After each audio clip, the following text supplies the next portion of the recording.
Welcome to MamaFuel, the podcast that fuels every mama's heart, soul, mind, and body, and hopefully sparks a few dreams along the way. I'm Ann Ferguson, Chief Nurturer and Mama Mentor at the Centered Mama Project, and your host for this podcast. I'll be sharing real, raw, and often funny conversations with beautiful mamas from around the world to remind you that you're not alone and that you're doing amazingly on this wild journey of shepherding small humans as they make their way on our beautiful planet. Let's get started. Hey beauties, it's Anne. So for this week's episode of MamaFuel, I've decided to try something a little different. This is episode 020, which is episode 20. I cannot believe that we're already here with this amazing podcast that launched only a few short months ago at time of recording. Usually, if you've been listening for a while, I interview a guest.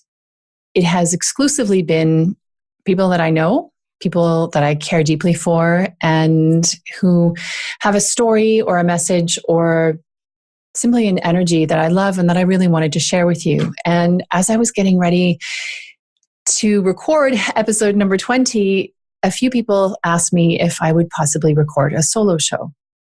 This is way outside my comfort zone. If you're watching this on YouTube, which I will link to in the comments, on the centeredmamaproject.com/podcast. Anne will be what it's called. You'll see that I'm sort of shifting all over the place because I'm trying not to look at myself in the camera as I record this, because I record these on video as well, because some people like to see who they're talking to. But this solo show idea is way, way outside my comfort zone. However, I think it's important to have a true connection beyond hearing my voice talk to other people. And this was driven home to me yesterday when I received not one, but two messages from incredible mamas at totally opposite ends of the earth. One in Australia who is just doing an incredible everything. She's doing incredible everything for her family and for herself. And she's so inspiring. And she wrote to me to tell me that even though she hadn't been in touch in a long time, having been a client at one point of the Centered Mama Project, that she still felt the effects of the messages that I share and the light that I spread in the world. And when you're on this side of a microphone or a keyboard or a computer, it gets really lonely. And for someone who is not such an introvert, it's a bit of a challenge sometimes. However, it also means that I can connect to people, mamas like that beautiful mama in Australia, like an amazing mama who also wrote to me yesterday right here in Geneva to say thank you for an earlier podcast episode that I did with Rita Waddell about dyslexia, because a lot of us have kids with learning differences or challenges that we just aren't prepared for when we become mamas of these exquisite little beings. And it drove home to me that it does matter, that these conversations are having an impact. We're nearing, I think, 1,200 downloads of these conversations, which means a lot of downloads of each conversation. And I am so grateful for every one of you who has listened and who has maybe shared and passed it on. And if you haven't, then I would love for you to share and pass it on. And I would even more love for you to go into iTunes and leave a rating. So you need to choose the number of stars and a review, because the more of those we have, the more iTunes will share the podcast, which is not the point of this conversation. What I wanted to come in and talk about today was how important it is for all of us to step into our whole selves and to step into our power, not in a cheesy Instagram meme-like way, but stepping into our power in the sense that we are allowed to occupy space. We are allowed to request support. We are allowed to ask for help, and then we're allowed to receive it. And when we do, it means that we free ourselves up to do all kinds of other things. We free our energy up to be creative, to play, to rest, to just be. And when we do those things, ideas come and amazing creative projects are born. I recently saw that an old university friend is making the most incredible crocheted blankets. She was a superstar soccer player in university, and here she is, having had 4 kids, doing incredible things, becoming an artist. I mean, gosh, the amount of stuff that this mama of 4 is achieving while managing a really healthy, loving relationship and a beautiful, thriving family is so inspiring. And she does that because she steps into her power and she dares to take up space and she pursues her passions. So maybe today someone needs to hear this, because it certainly is what MamaFuel, the podcast, is for me. It is a passion. I love talking to people. I love learning about them. I'm incredibly curious by nature. And so all of the conversations that I've recorded to date have really been born of my own curiosity and my own desire to learn more about each of the mamas that I've interviewed and shared the conversations with you. And also to make sure that their stories are heard beyond maybe their usual spheres of storytelling. It's so important to me as a mama and as a woman that every single one of us knows that we're not alone. That every single one of us knows that this mothering gig, even if, like my guest in an upcoming episode on Associate, even if it's been a struggle to become a mama and it's happened through a long battle with infertility or a long wait for an adoption or multiple miscarriages, whatever it might be, even when it's been a huge struggle and it finally happens, it's still hard, no matter how much you wanted it. And it's still challenging, no matter how much of a dream of yours it was to become a mama. And one of the reasons that I created MamaFuel, and the reason that I put myself out there in this way that sometimes feels a little nerve-wracking, is that I know I could have used someone having that conversation with me. I really could have used someone saying to me, you know what, it's okay that it's not always rosy, and it's okay that things are hard. And hey, you know what, when I first became a mama, this happened. And that's why we're here. That's why I'm recording these episodes. And it also is born out of the same reason that I created the Centered Mama Project in the first place.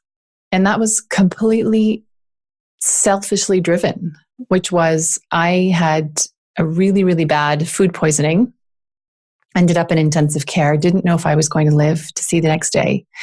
And that'll maybe be a story for another day, but it really made my world go from big and busy to really small and simple, because I was having panic attacks, because I was terrified to eat anything, because I didn't trust my body anymore. I didn't trust her, myself, to keep me safe, because this body that I'm traveling in had this wildly extreme reaction to something that wasn't actually that dangerous, but could have been, nearly was. And so in that moment of going from this big and busy life to this small and really simple life, I decided to make sure that nobody else was isolated. And that's why I created the Centered Mama Project, which is about to evolve and change as I do things and connect with mamas around the world and learn what it is that various mamas are looking for. Because my passion, the thing that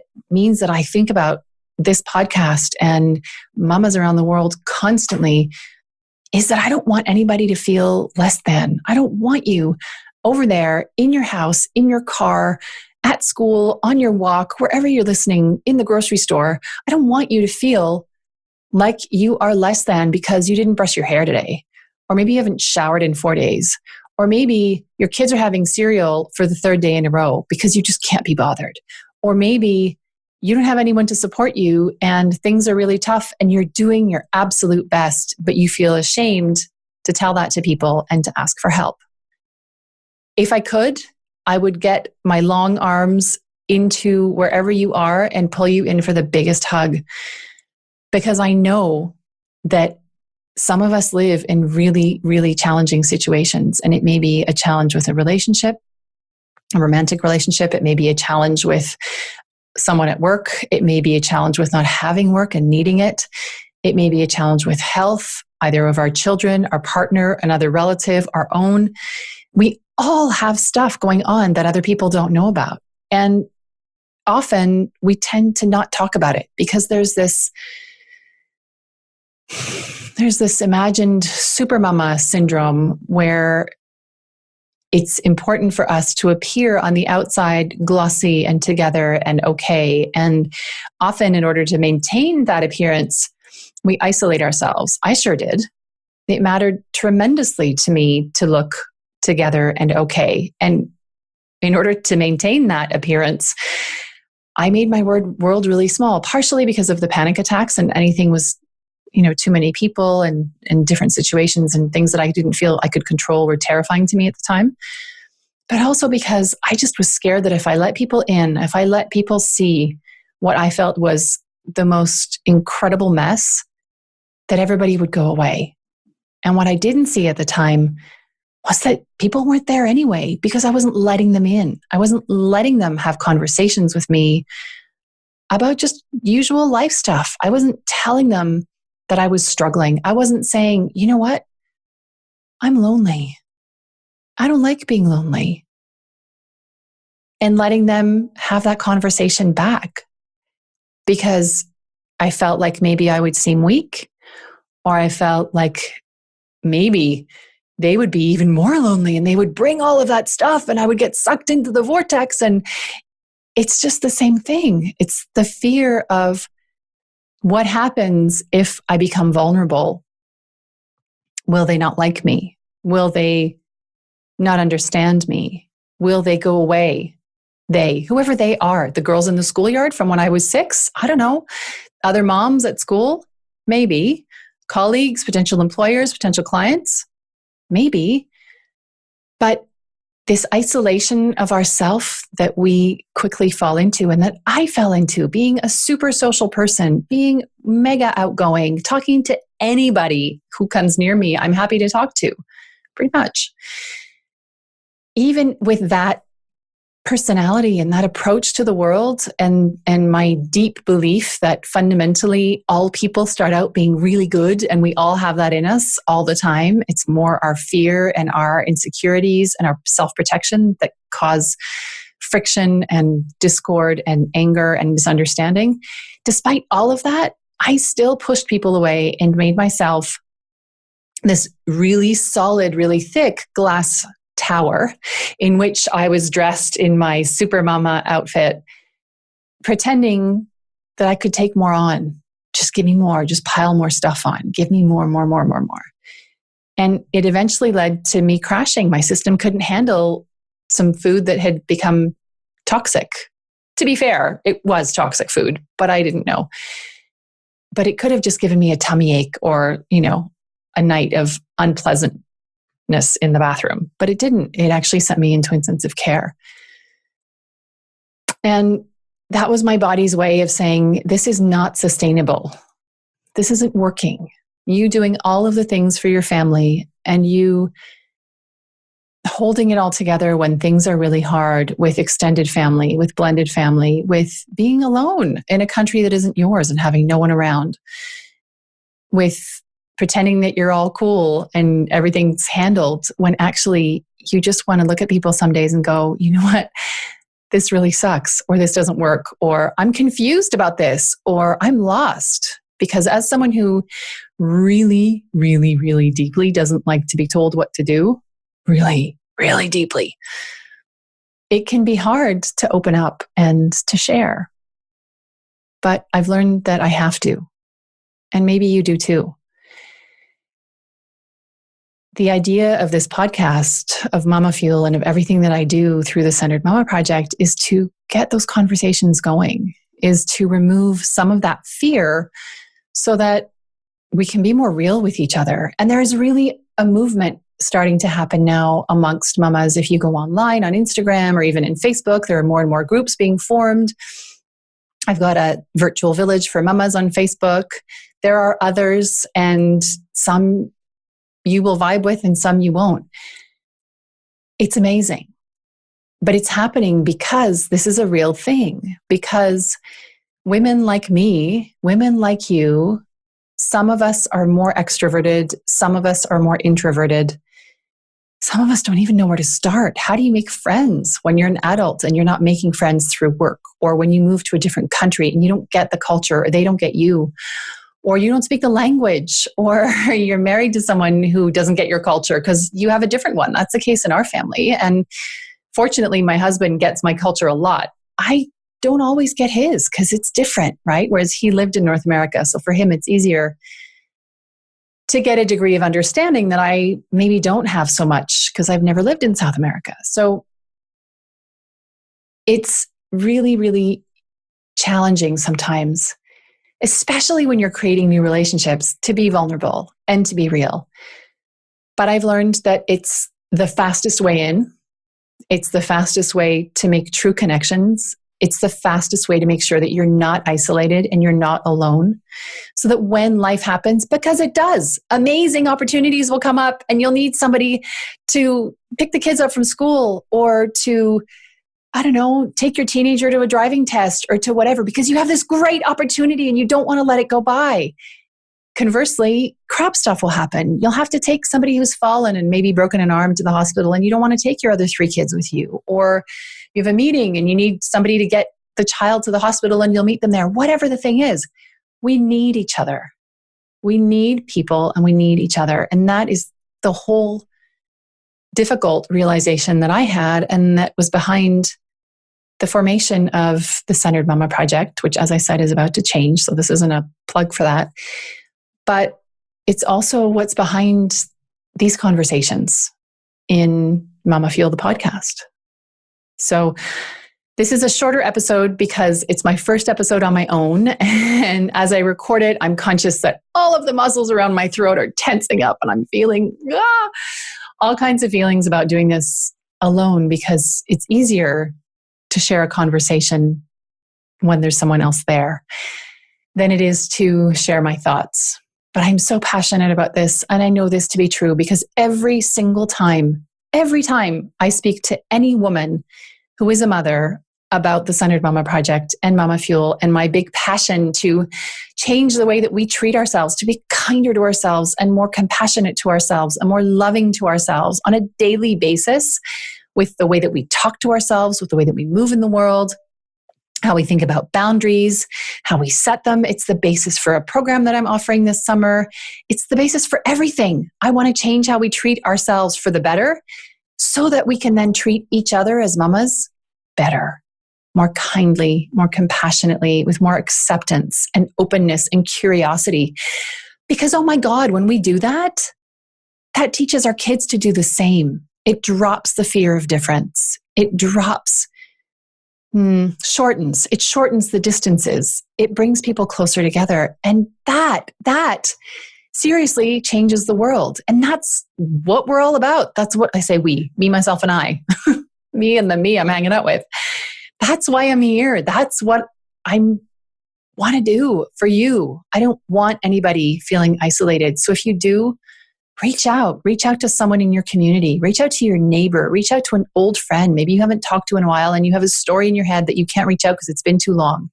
Or maybe you have people in your life who didn't have kids and you lost touch when you had kids, like I did, because I just figured nobody wanted to hear my stories about breastfeeding and diapers.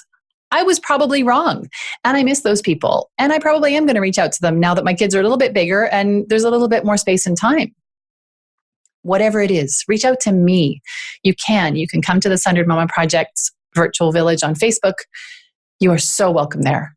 It is free. Just come on in and hang out with us. You can get in touch with me through the website at thecenteredmommaproject.com.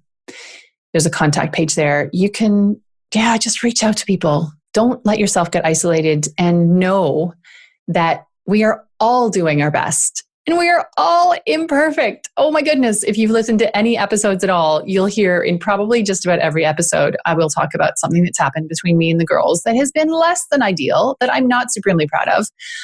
But hey, I'm human, and so are you. And there is space for you here.